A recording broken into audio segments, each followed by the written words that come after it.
Non, on avait promis qu'on se ferait ça. Alors, c'est un truc collector, quoi. Vous connaissez, hein, ceux qui aiment les jeux vidéo.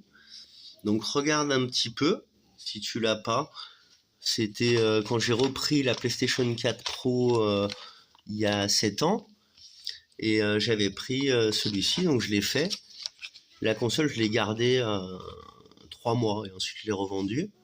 Donc je vais redécouvrir ce jeu parce que je me rappelle même plus de l'histoire. Du coup, 7 ans sont passés.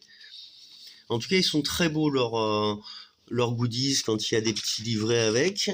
Donc là, tu as notre Lohara qui est dessiné par différents artistes.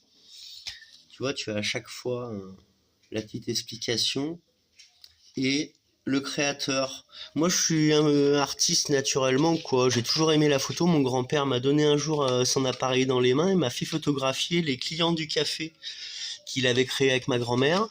Et la photo, il l'a toujours mis dans le café en me disant tu la laisses là, je la voulais. J'ai voulu savoir quand elle allait se développer. Ça a pris pas la semaine d'après. Je l'ai vu que la fois suivante. Et ça m'avait dû me marquer parce que j'en avais parlé à ma grand-mère. Elle m'a dit bah oui, c'était toi qui l'avais faite. Et je me souvenais même plus. Et d'un jour, ça m'est revenu et j'ai compris pourquoi. Je me suis mis à aimer la photo depuis tout petit. Ensuite, quand mon petit frère est mort, j'avais voulu un appareil photo et je faisais des photos au point qu'on m'a demandé d'arrêter. Ça coûtait trop cher en pellicule. Mais après, il y a eu le numérique.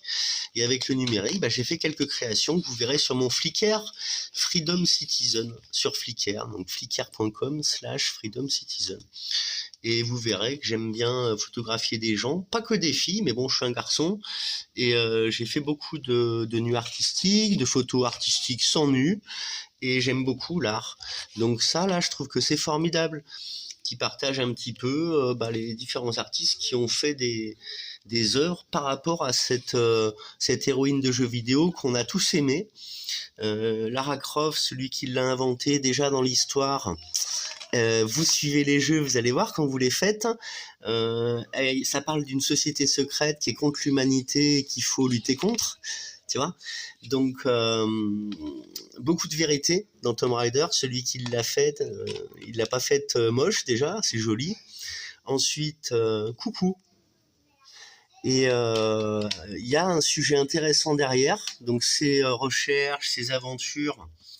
Et ben bravo à Crystal Dynamics pour leur travail, parce que quand on voit ce qu'on avait au début quand j'étais jeune, et il est où notre premier, et ce qu'on a maintenant, c'est formidable, mais surtout l'histoire qu'il y a derrière, l'héroïne. Alors ils nous ont réduit tout là, et ben c'était ça Tomb Raider, tu vois.